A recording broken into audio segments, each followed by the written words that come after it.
The village of Little Whittington had, for many decades, retained the kind of tranquil charm that Londoners sometimes romanticized but seldom truly understood. Cobbled lanes curved gently around thatched cottages, their chimneys puffing the occasional wisp of smoke, and gardens spilled over with primroses, hollyhocks, and roses that seemed to grow in riotous freedom. It was the sort of place where everyone knew everyone else's business, or believed they did, and where, beneath the polite smiles, old grievances could linger like the persistent fog that sometimes rolled in from the moors. Miss Jane Marple, now in her 70s, had lived her whole life in nearby St. Mary Mead, and her visits to Little Whittington were few but memorable. She was not one to seek adventure, and yet wherever she went, adventure or mischief or tragedy seemed to follow. Her keen eye for human behaviour, combined with her love of village life and knitting circles, made her an unwitting sleuth of extraordinary talent. On this particular December morning, with snow dusting the eaves and a nip in the air that promised frost, she arrived in Little Whittington to attend the annual Christmas tea at the village hall. The hall itself was a quaint, square building of red brick, with frosted windows and a bell that jingled merrily whenever the door opened. Inside, the air was rich with the scent of pine, gingerbread, and candle wax. A grand spruce tree, decorated with ornaments that had been treasured for decades, dominated the room. Beneath it, a small brass sign reading, "Mistletoe, share a kiss," spread the cheer. Miss Marple surveyed it with mild amusement. She had always found mistletoe both charming and mischievous in equal measure, a small, leafy excuse for human flirtation. The village fete was in full swing. Stalls lined the hall, offering handmade toys, embroidered linens, preserves in neat glass jars, and a raffle whose prizes were astonishingly modest yet enthusiastically contested. Villagers bustled about in woolen scarves and cosy coats, exchanging cheerful greetings and snippets of news that only the small world of Little Whittington could generate. Miss Marple, with her habitual calm, wandered between tables, occasionally stopping to inspect a particularly fine jar of plum jam or a delicate lace handkerchief. It was at the refreshment table, however, that she first noticed a tension that belied the cheerful atmosphere. Mrs. Clara Withers, the village's self-appointed social secretary, was fussing over the tea urn, her hands trembling slightly as she tried to balance efficiency with warmth. "Clara, my dear," Miss Marple said gently, "you seem flustered this morning. Is the tea not cooperating, or has the mince pie supply run dry?" Mrs. Withers forced a smile. "Oh, Miss Marple, you always know how to tease!" "It's nothing, really. Just excitement, I suppose.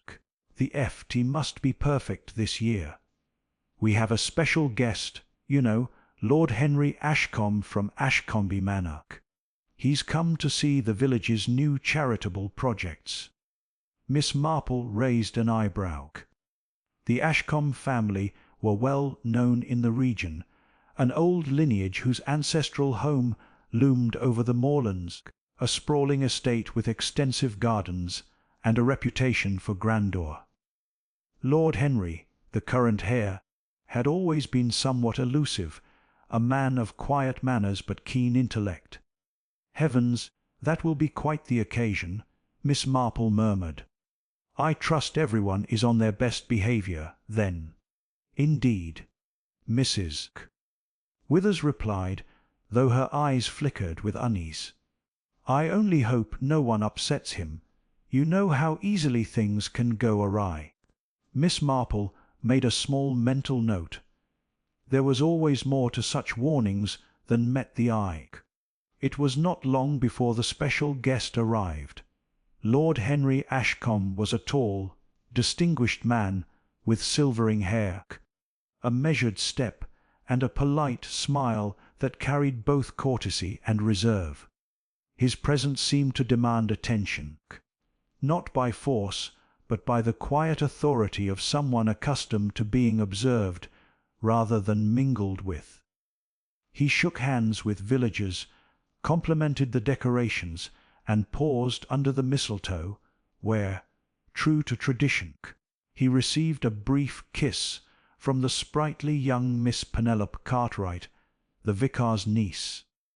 The gesture drew chuckles and approving murmurs. Miss Marple observed carefully, noting the way Lord Henry's eyes flickered with a mixture of amusement and discomfort. Yet it was not the laughter that would mark the day, but the sudden, sharp cry that came from the back of the hall. A hush fell. Miss Marple, alert as ever, moved toward the sound with measured steps. There, near the raffle table, lay the lifeless figure of Mrs. Maud Langley, the village's beloved embroidery teacher. Her eyes stared wide and unseeing, her hand still clutching the edge of the tablecloth. A small cup of tea had overturned beside her, but it was evident to Miss Marple, her trained eye immediately discerning, that the scene was more than a mere accident. "Someone fetch Dr. Pritchard," Mrs. Withers exclaimed, panic replacing her previous composure. Villagers gathered, murmuring anxiously, while Miss Marple knelt slightly, observing the scene. Dr. Pritchard, the local physician, arrived promptly, his brow furrowed. He examined Mrs. Langley, shaking his head gravely. "I'm afraid she's gone, Clara. There's no pulse, and I suspect it may be poisoning. But we'll need a thorough examination to be certain." Gasps rippled through the crowd. Poison! In Little Whittington! The thought seemed almost too terrible to be real. And yet the evidence was before them. Miss Marple, rising gracefully, allowed herself a small, contemplative smile. There was always a method to the madness. She reflected, a human mind at work, shaping tragedy to its own design. And in villages such as this, where everyone's lives were intertwined, motives could be as tangled as the threads of an embroidery. She scanned the room carefully. Several villagers had been near the table when Mrs. Langley collapsed. Miss Penelope, who had just kissed Lord Henry under the mistletoe, Mr. Edward Green, the stoic local banker, Mrs. Withers, frantic over the tea, and a young man, Charles Durrant, who had been quietly loitering near the refreshments. Each face held a mixture of shock and, Miss Marple noted, something subtler, perhaps fear, perhaps guilt, perhaps curiosity. As the authorities were summoned from the nearby market town, Miss Marple lingered near the fallen woman, her fingers lightly touching the lace on Mrs. Langley's sleeve. The old detective instinct stirred within her, the quiet certainty that in due course all would be revealed, and she knew, as she always did, that the truth was often hidden in the smallest of details, a spilled tea, a half-forgotten remark, a glance beneath the mistletoe. The snow continued to fall outside, and Little Whittington's cosy farce aids suddenly seemed to shelter more than warmth. They concealed secrets, rivalries, and perhaps even deadly intent. And at the heart of it, Miss Marple felt the familiar thrill of a mystery that demanded solving, for the sake of justice and for the restoration of calm to the village she so dearly loved. Thus began what would later be known among villagers, and in the whispered letters of society circles, as the curious case of Mistletoe, Kiss, Death. A Christmas FT, a stolen moment beneath mistletoe, and a death that was anything but natural. and Miss Marple, with her quiet wits and gentle resolve, was ready to untangle the threads that bound the innocent to the guilty, the cheerful to the sinister, in the most unsuspecting of villages. The day after Mrs. Maud Langley's sudden death dawned crisp and pale, the kind of morning that made the frost gleam on garden hedges like spun silver. Miss Marple arrived early at Little Whittington, her senses attuned to the subtleties of human behaviour, the faintest tremor in a hand, or the smallest hesitation in speech. The village had not yet recovered its usual calm. The shock of a poisoning at a Christmas effort had unsettled everyone from the vicar to the grocer.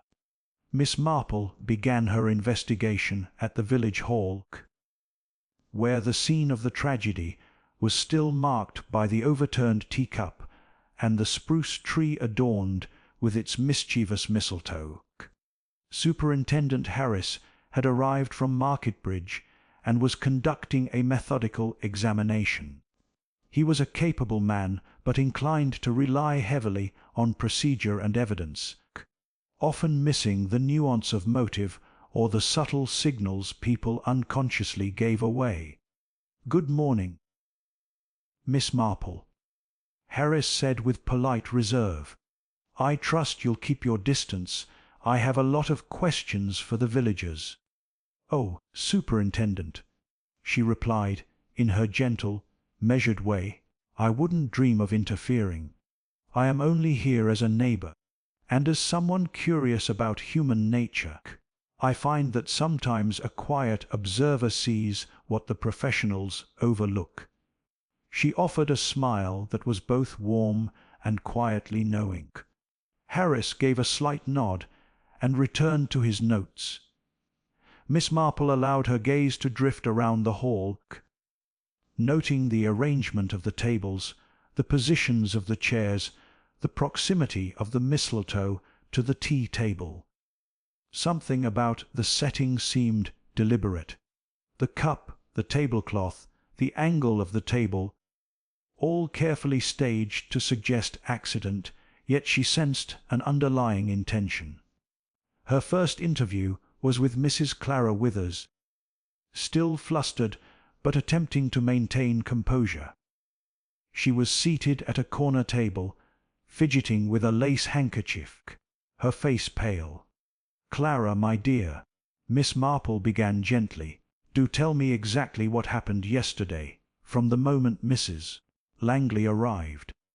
Mrs. Withers took a shaky breath. "Well, she seemed quite cheerful at first, Jane. She was admiring the new embroidery display and complimenting the prizes. Then she went to pour some tea, and the next moment, oh, she collapsed.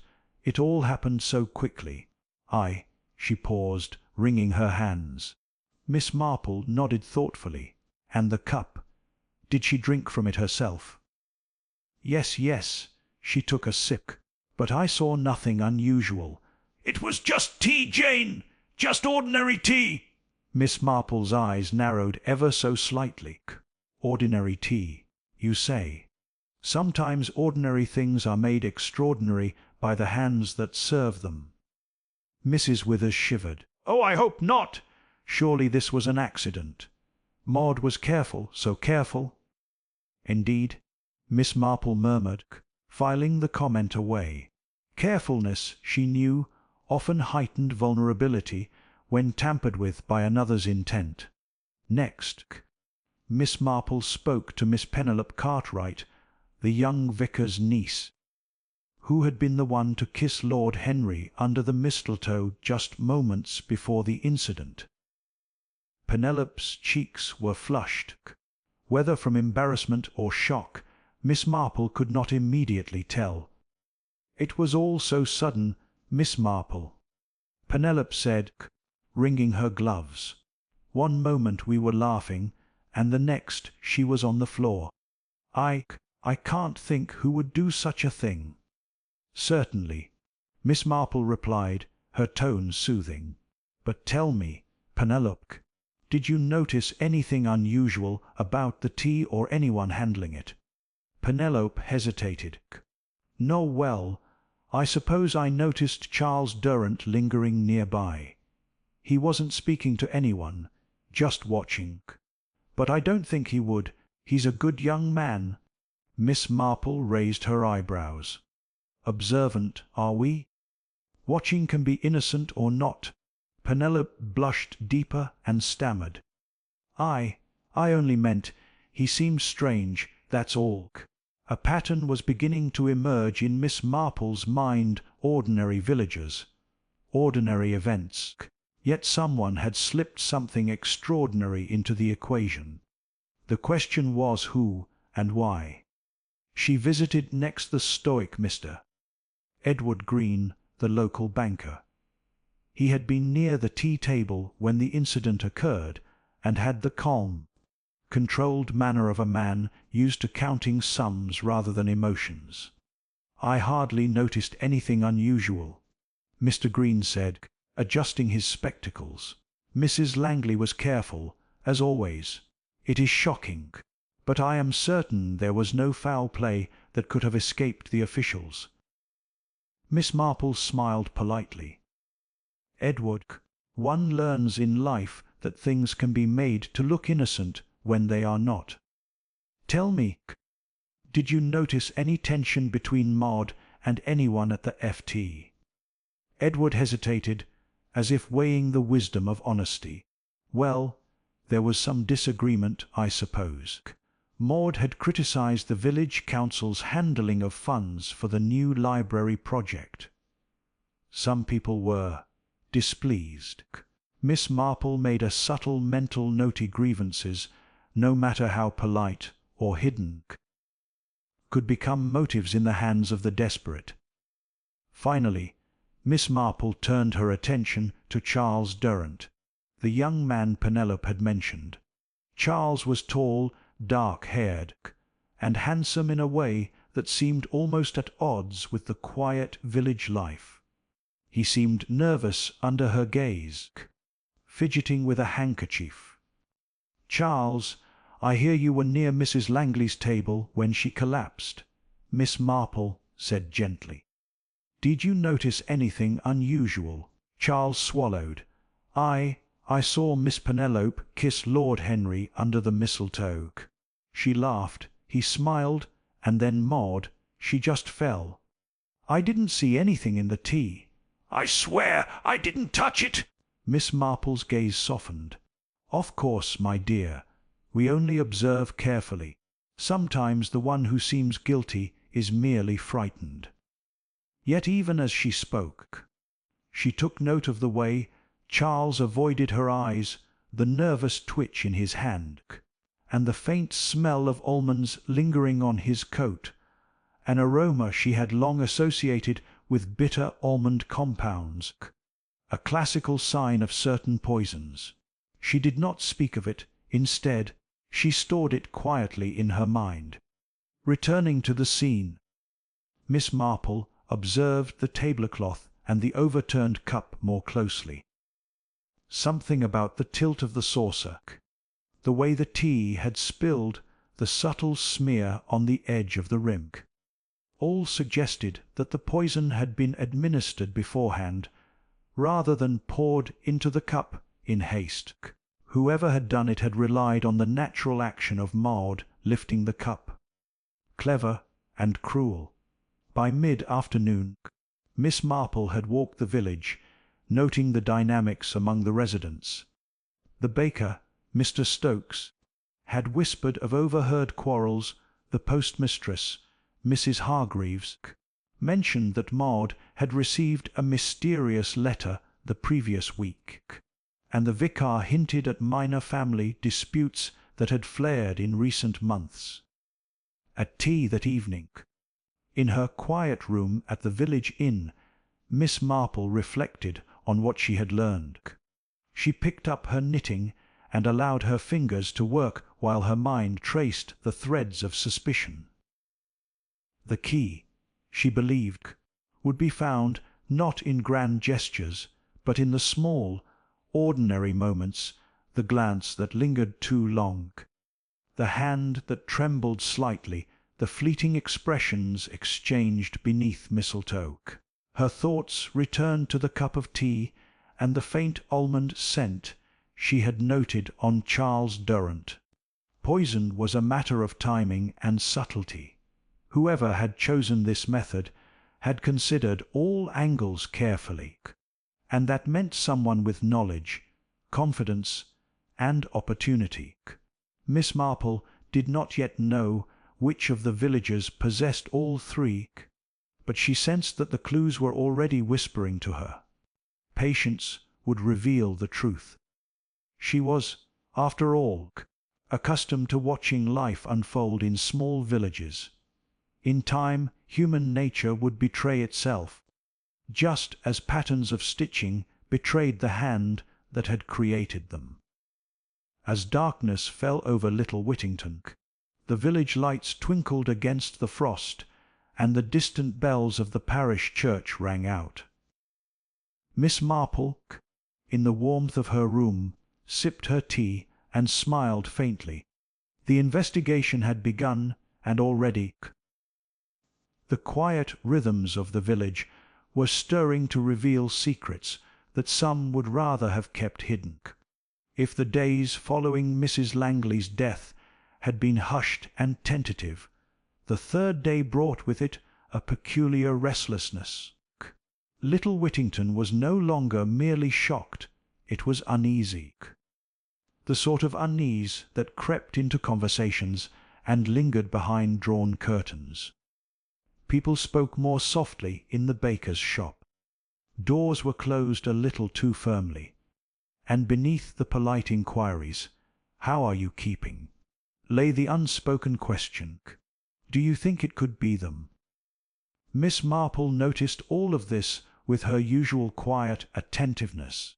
She had long believed that a village under strain behaved rather like an over-tightened embroidery hoop.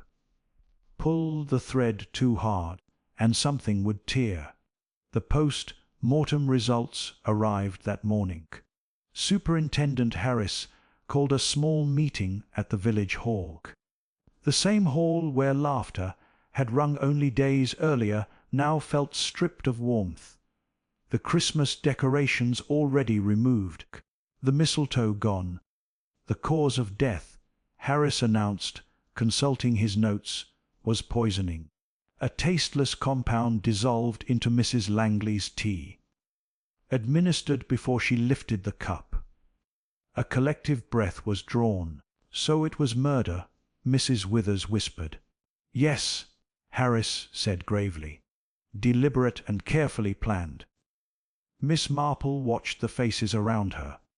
Some were shocked, some grimly unsurprised. One or two showed something else entirely. A flicker of relief, perhaps, or satisfaction quickly masked. After the meeting, Harris approached Miss Marple. "You were right," he admitted stiffly. "This wasn't an accident." Miss Marple inclined her head. "Human nature rarely is." Superintendent. A letter in embroidery thread. The first significant twist came from the postmistress, Mrs. Hargreaves, who requested a private word with Miss Marple later that afternoon. "I shouldn't say this, perhaps," she murmured, glancing toward the door, "but Maud Langley received a letter last week. It upset her terribly." "What sort of letter?" Miss Marple asked. Mrs. Hargreaves hesitated. "I didn't read it, of course. But the envelope was unaddressed. Typed, no return name. And after receiving it, she went straight home. Cancelled her embroidery class that evening." This intrigued Miss Marple greatly. Mrs. Langley was known for her discipline. Cancelled lessons were unheard of. Later that day, with the vicar's permission, Miss Marple visited Mrs. Langley's cottage. It was a modest place, immaculately kept, with embroidery hoops and half-finished samplers neatly arranged by the fire. Miss Marple's gaze lingered on one piece in particular, an unfinished cushion cover. At first glance, it appeared to be a traditional floral pattern. But as she studied it more closely, her brow furrowed. There were irregularities, a deliberate misplacement of stitches, almost symbolic. Miss Marple leaned closer. The pattern, she realized slowly, was not random at all. It formed letters subtle, almost invisible unless one knew embroidery well. A message, stitched in thread. E.G. Lees Edward Green. Miss Marple sat back in her chair, knitting bag still on her arm. So Maud Langley had been frightened enough to encode an accusation in thread. But was it true, or merely a red herring planted by someone else? Edward Green under scrutiny. Edward Green did not take well to being questioned again.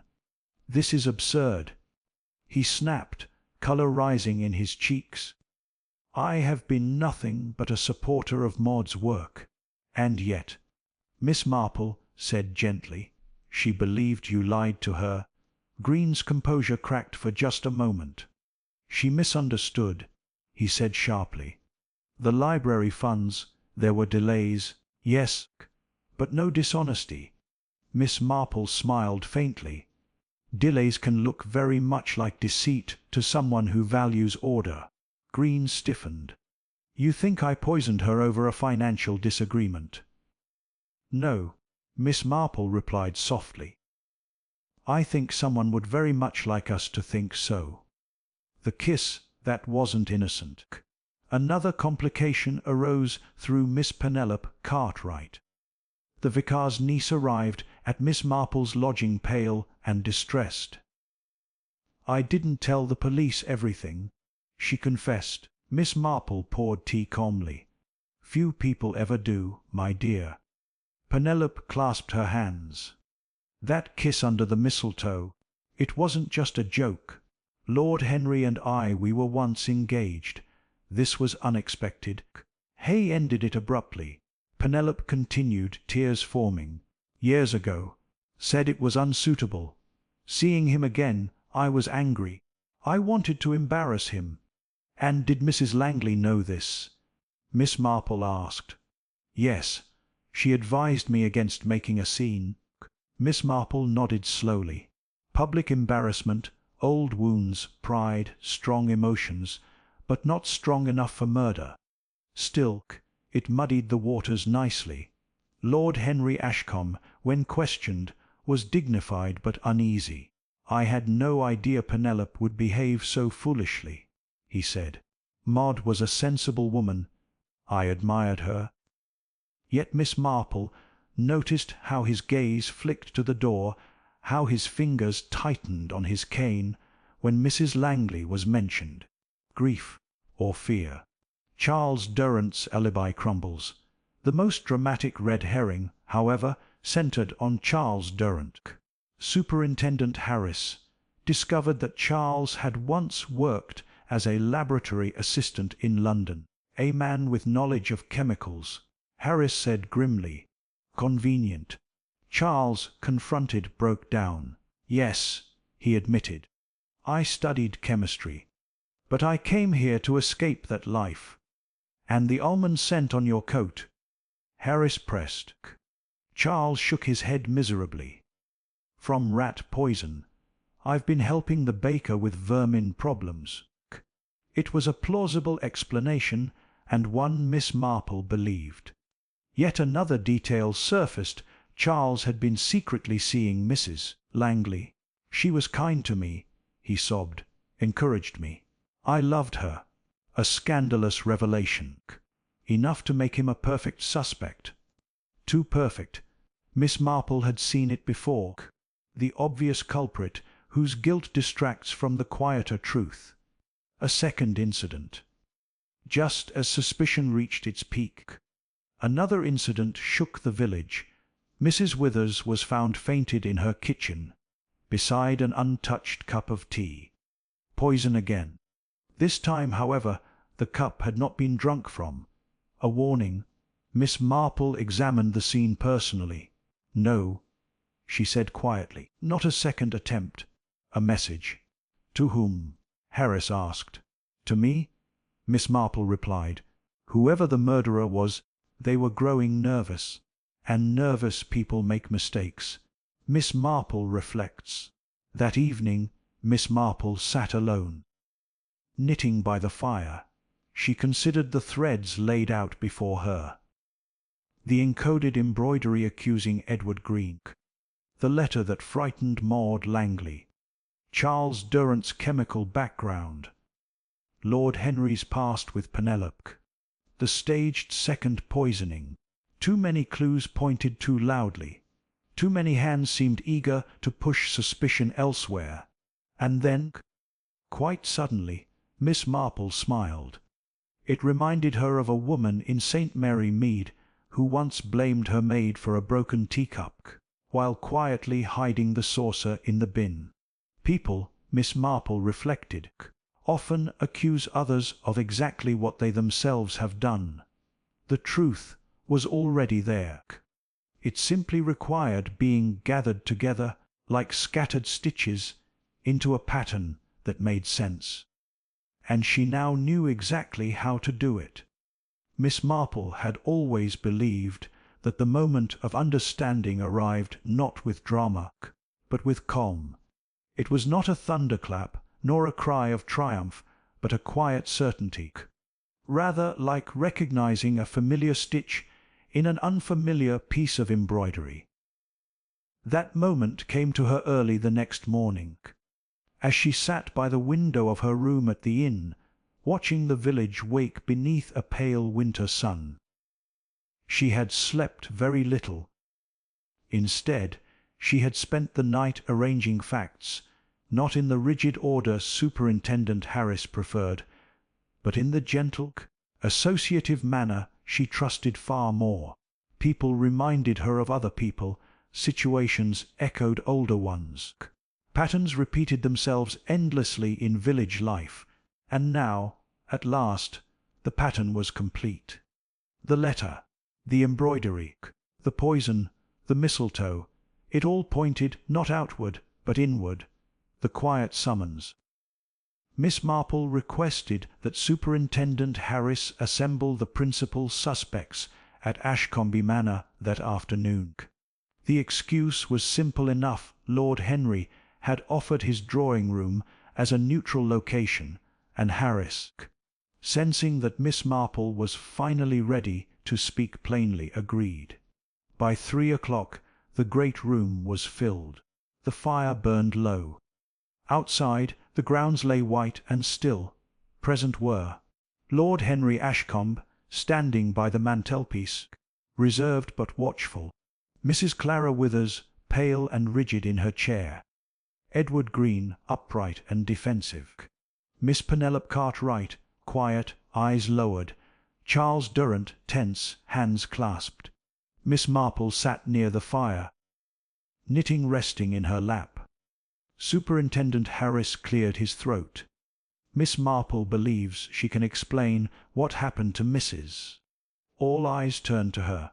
She looked up, smiling gently. "My dear friends," she began, "this has been a most distressing time for little Whittington. And yet, I fear the distress did not begin with Maud Langley's death. It began earlier, with fear." Mrs. Withers shifted. Maud Langley, Miss Marple continued, was not merely an embroidery teacher. She was a woman who noticed things, small discrepancies, slight untruths, and she was not inclined to ignore them. Edward Green stiffened. She noticed, Miss Marple said calmly, that money intended for village projects passed through hands too easily. That explanations were vague. That delays were convenient. Edward spoke sharply. "You said yourself there was no proof." "No proof," Miss Marple agreed, because Maud had not yet decided what to do. But she had confronted someone. Mrs. Withers gasped. "Edward."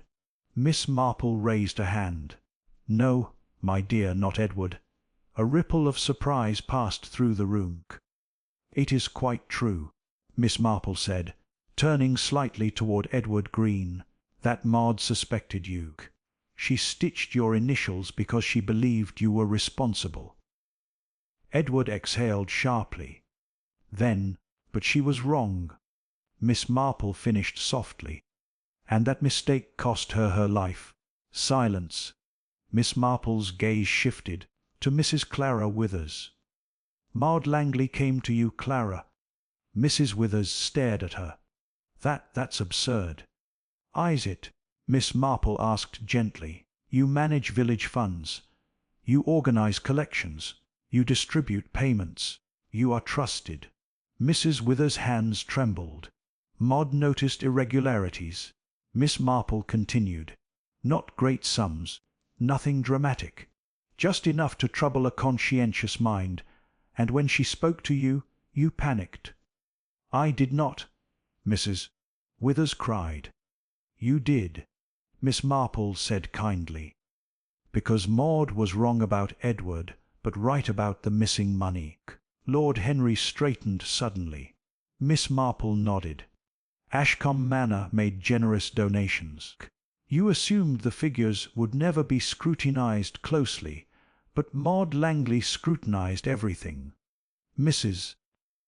Withers' breath came fast and shallow. She told you she would think about what to do, Miss Marple said. She even wrote a letter to herself, perhaps to clarify her thoughts. And she began to stitch the truth, but she misidentified the culprit. Miss Penelope whispered, the letter that frightened her. Yes, Miss Marple said, because Clara threatened her. I only asked her to wait, Mrs. Withers cried. I begged her not to ruin everything.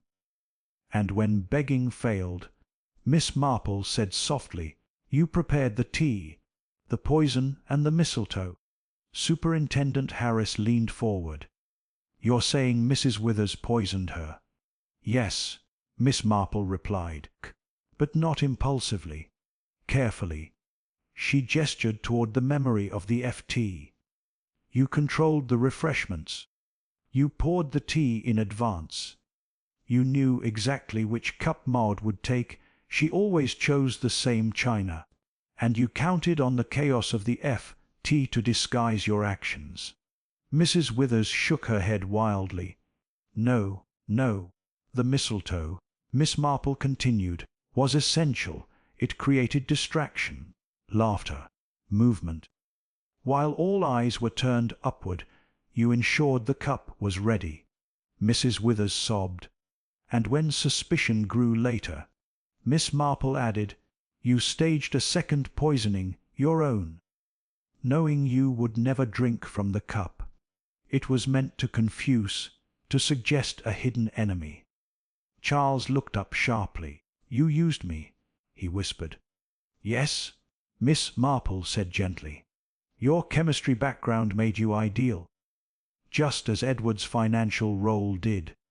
Mrs. Withers collapsed into her chair. I never meant to kill her, she sobbed. I only wanted to frighten her. Just enough. But poison does not negotiate, Miss Marple said quietly. The end of the pattern. Lord Henry spoke at last. And the money? Mrs. Withers did not answer.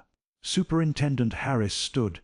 Mrs. Clara Withers, you are under arrest for the murder of Maud Langley.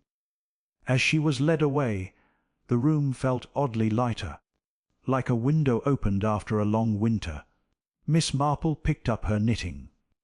It is always sad, she said softly, when someone mistakes control for safety. Villages run on trust. Once broken, it is very difficult to mend.